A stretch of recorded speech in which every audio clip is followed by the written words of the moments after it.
Hi, everyone. Good afternoon. This is Jasmine, the founder of Affixify. Welcome to Industry Chats. And I never can believe how quickly Wednesday to Wednesday goes. And I've been truly looking forward, I don't just say that lightly, to having our guest today on the show. So, Ethan, the founder of Orca and the CEO. Welcome, Ethan. Thank you for being with us. Thank you for having me, Jasmine. So, for our viewers, whether you're watching live or on YouTube, I recently met Ethan through some of his team. We were talking about a partnership, and I learned that was named Forbes 30 under 30. So I think that's very cool. That's actually you're the first Forbes 30 under 30 nominee we've ever had on the show. So you we're making a history here for industry chats, but it's such an honor, and this is no secret to any of our users because I've been talking about what you're doing so much because when I spoke with you, Ethan, I became very passionate about parking revenue and something I never knew I would be so passionate about, but it's really incredible. And so, Ethan, before we jump in, because we have a lot of good stuff for our listeners today, I would love for you to just introduce yourself and then, of course, tell us a little bit about Accra from your own explanation. And then we're going to dive in and really educate today on how parking revenue can really change the game for hotel owners. But Ethan, tell us a little about you. Welcome to the show. Thank you, and I really appreciate y'all having us. It is a great industry. We've been really loving hospitality and been welcomed with open arms, coming from the parking world. In short, what Acra is, we are a revenue management system for non-hotel guest parking. So we sell excess parking spaces and turn them into ancillary revenue streams for hoteliers. We are former parking operators who all struggled with the fragmentation of the parking industry. There are dozens of parking OTAs that exist, and prior to Opera, there was no software that could do channel management, no software that could do revenue management, Mhm. and there's no GDS in the parking space. So we built kind of an all-in-one software, and then also built out a revenue management level to help hoteliers maximize their assets while their Right. teams stay focused on their core business. Amazing. And you guys have had huge success already. I mean, tell us a little bit. You're actually partnered or backed with a hotel management company, right? Yeah. One of our great investors and partners is MCR Hotels. We are fortunate to have Tyler on our board as well. And they started off as a client of ours from a referral through one of our other investors and a really long-time friend and mentor of the company, Brett Harwood. And with MCR, I mean, one of their hotel assets we took from prior to Accra. Wow. It was doing like 100,000 a quarter in parking revenue, which was fantastic. And now we're doing over 1.1 million Oh my year gosh. over year through that same quarter. So Insane. Insane. I think you did tell me that. Well, and I was sharing about you guys with somebody on the phone recently, and it was like no brainer. She didn't even blink. She was like, "Oh, I have to talk to them." I was just having this conversation with one of my owners. So it makes so much sense. And I want to learn from you today because we hear so much in hospitality about ancillary revenues and all of these different ways we can achieve that.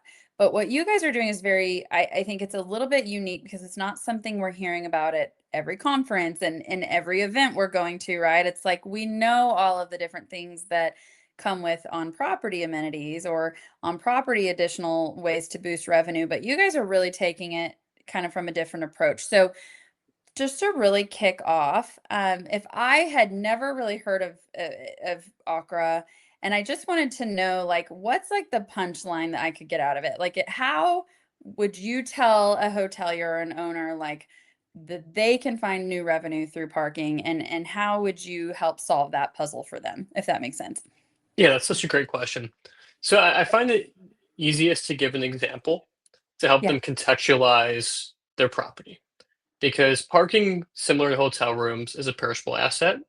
Right. And these hoteliers are sitting on really valuable land Mm, that sometimes the parking spaces, which were previously just kind of an amenity, could be a true revenue stream and drive NOI. And right. so I'll oftentimes go and say to, a hotel owner and operator, let's say you have 200 rooms and 200 parking spaces. Make it really easy. And you're sitting at 80% occupancy, which is 160 rooms, right? Drive-in rate might be about 40%, so 64 cars are coming in each day. Mhm. Let's say you allocate 10% of your spaces to, staff and employees. You want to buffer another 20 spaces, just for the sake of it. That's 104 spaces utilized out of your 200. So you have 96 spaces that are Wow. theoretically being unused each day. Mm. Those 96 spaces in a lot of markets, specifically like off airport parking markets, you could be making $20,000 to $30,000 a month on that, with over Wow. 70% of that revenue flowing to the bottom line. And so really substantial opportunity Mm. and low OpEx, low CapEx. If you have a parking operator, fantastic. If you don't have a parking operator, no worries. We Yeah. can help in either case. And so sometimes it's 96 spaces, sometimes it's 20 spaces. Other Yeah. times it's 2,000 spaces. But no matter which way we cut it, what we'll do anyway is a revenue analysis. The last thing we want to do is, be a cost center to a hotel. We always want Right. to be a profit center. And so we always do a revenue analysis to make sure it's a good deal where there's a win-win partnership so that we can Mm. optimize the excess parking spaces and the hotels can see a lot of that flow to the bottom line with hopefully little to no work on their end. So you do a revenue analysis before you ever even do a contract with a client. Is that what you're saying? And that's just a service you guys offer as part of your process? Yeah, yeah. So Wow. we actually turn down more locations than we take. We're the first ones to say we are not a one size fits all. We do not want to Love be everything that. to everyone. We know what we're best at, and we'll make sure that if we're going to commit to a deal with a hotel, that it's going to be profitable on their end. I love it. Well, then it's a win-win for everybody, right? And okay, I have to ask, I usually save this kind of for the end, but I just have to ask, what was your aha moment in this? Like, were you I know you worked in parking, so I do know that, but was there a moment where you were standing there and you thought like this concrete space should be used? I mean, how did this come about? Because it just seems like you must have had that moment. With building a company, as you know, there's so many aha moments, and you just gotta put yourself in a position to have those. One Yeah. of our board members and investors, Brian Wolf, always says you gotta survive long enough for serendipity to happen. And Love that's that. been really kind of a core piece of Acra. When we started the business, it was me and my college soccer teammate Nate. We just wanted to park cars around the LA Coliseum, and we were walking around and day leasing spaces for events, 20 properties, 800 spaces, walk around like 40,000 in cash, and we were Mm. just valeting cars.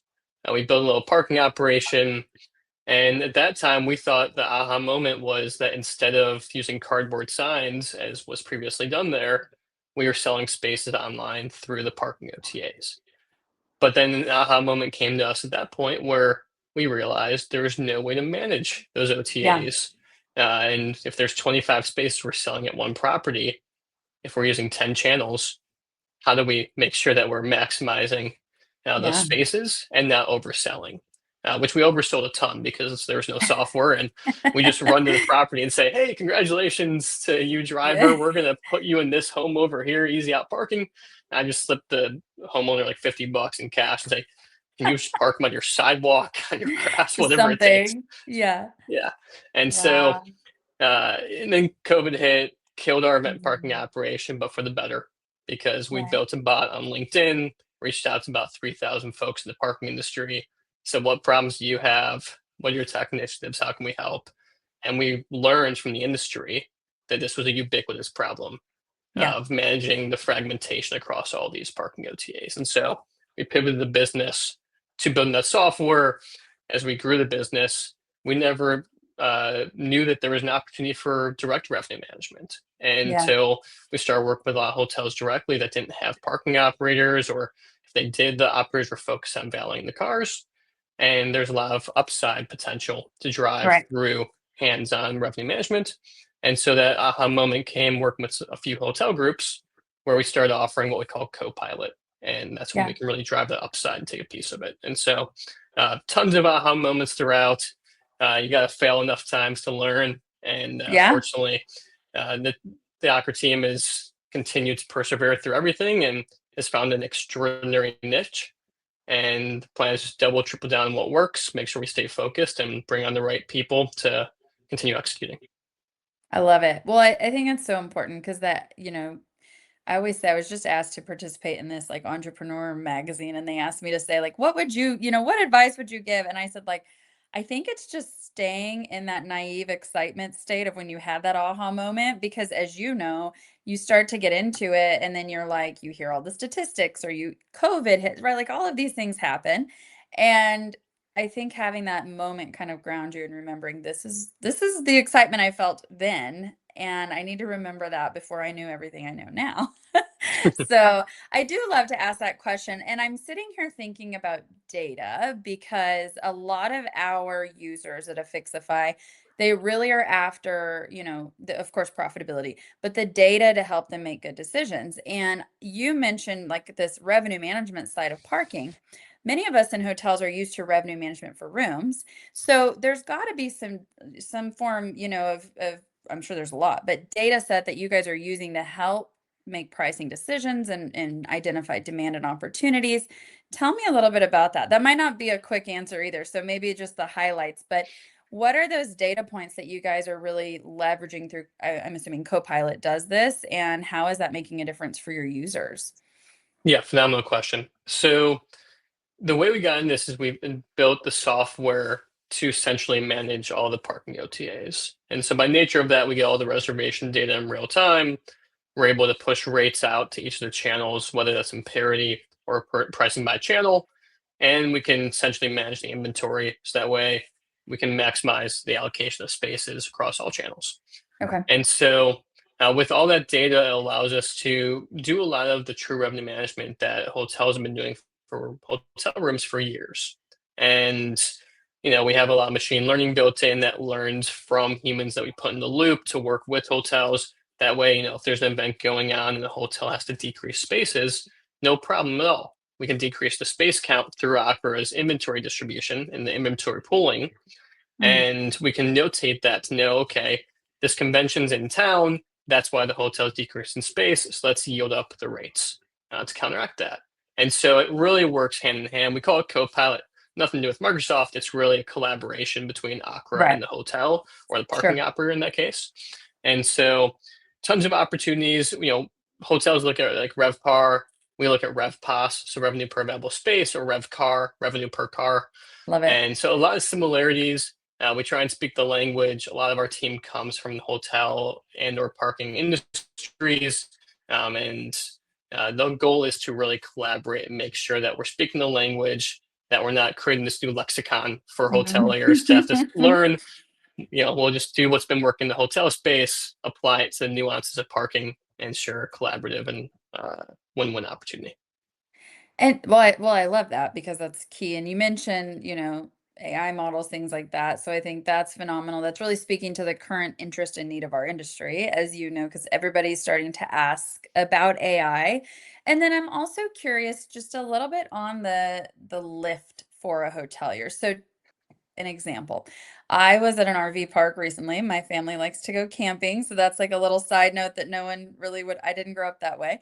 And this RV park sells their parking spaces, it's on a beach, to owners who can then rent it out like Airbnb. And my thought was, that's actually brilliant because you don't have a lot of upkeep. I mean, it's literally a slab of concrete. So a hurricane comes, okay, you're usually fine. And so is this something that's like a low I feel like it would be very interesting to owners because there's not a lot of, input to it, right? Like, do they have to do a lot of work to get started? Tell me about that. What does the legwork look like to even start monetizing this? Because I would think it would be low, but I'm not an owner, so It's extremely low.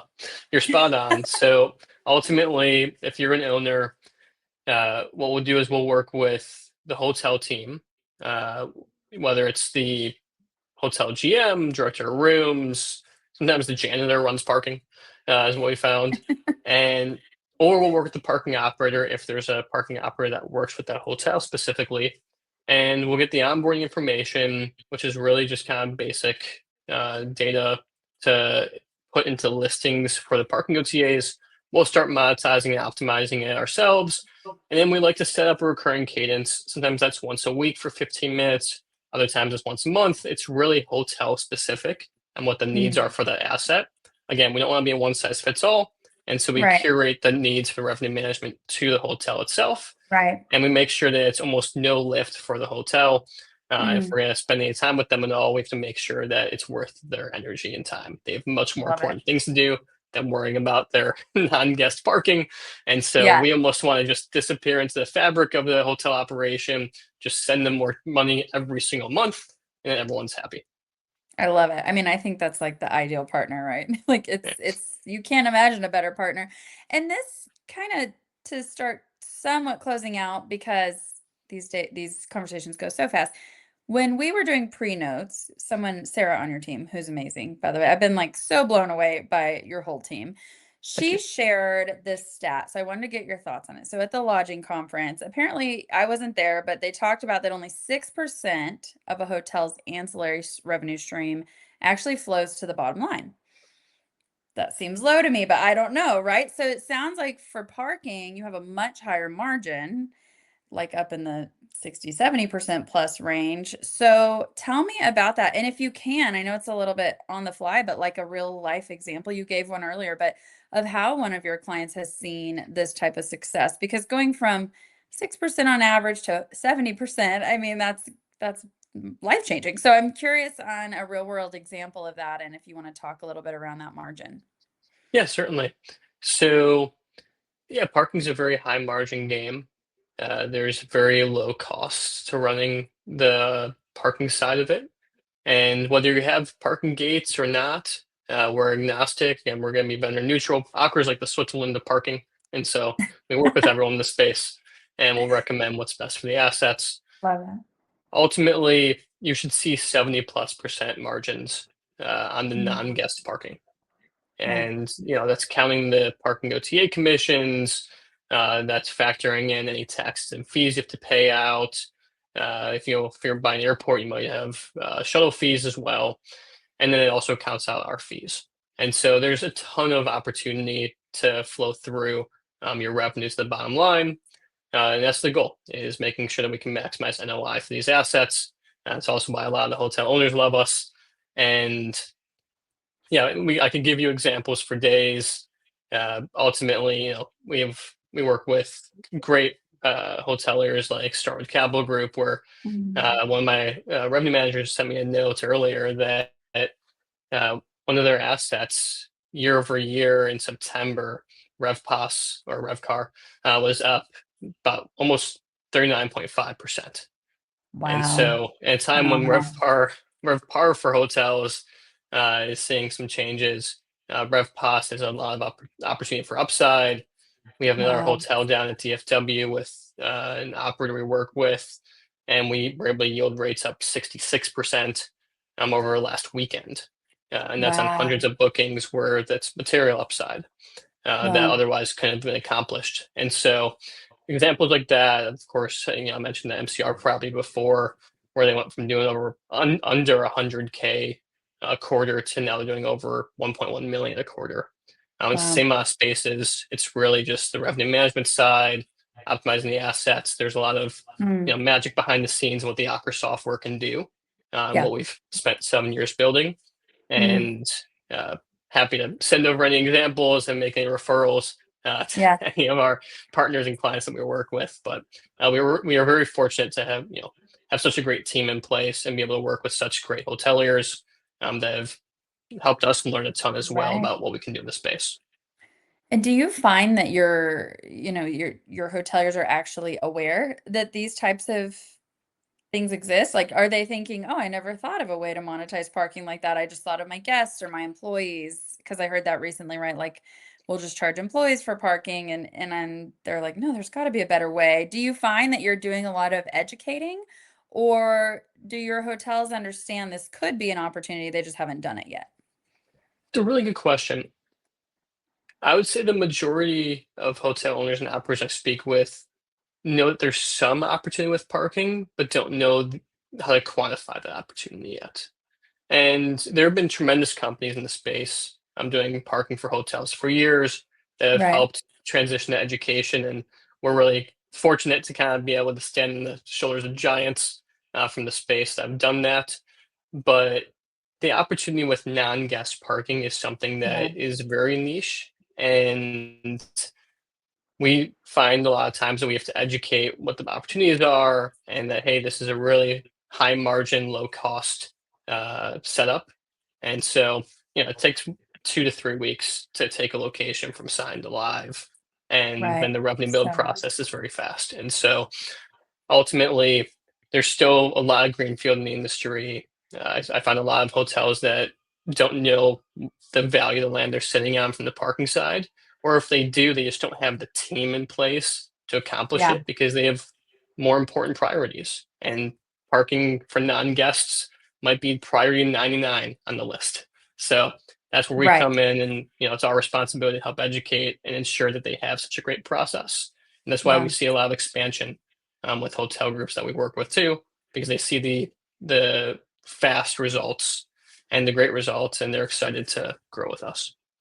I love it. It's amazing. And Ethan, thank you so much for joining me today and just, hopefully educating our buyers and our guests and our viewers on what can actually be done to monetize parking. I think it's phenomenal. I'm so excited to see you guys grow. And so for those listening, if you want to get in touch and learn more about Okra, you can of course go through Affixify. We will get you connected. But Ethan, if someone listening just wants to keep up with your story and learn more and reach out, would LinkedIn be the best way to follow you, or where would that be? Yeah, thank you. And first off, thank you so much for having us. Uh, so yeah, LinkedIn's great. So our tremendous marketer, Sarah Becker, Yes. who we call our parketer, she coined that phrase, parking marketer. I Uh, love it. she really keeps everyone up to date on LinkedIn. But yeah, go through Affixify as well, who we are excited now to partner with you all. And you can also reach out to me directly. I can send my email out afterwards through you all, and please connect and let me know if we can be of any help. I love it. Well, Ethan, thank you so much. And for those listening, we will have the episode on YouTube so that you can catch this later, share with a friend, and we will be back next Wednesday at the same time with Jeremy Wells, who is a hotel owner and operator, investor, and an agency owner. And one last parting comment. So, one of our viewers says they love it because the guests won't feel the hotel is nickel and diming because it doesn't affect them. I love it. I think that's really smart, actually. That's a great point. Well, Ethan, it was wonderful to have you on, and we'll catch everybody on the next episode of Industry Chats. Thank you so much. Thank you.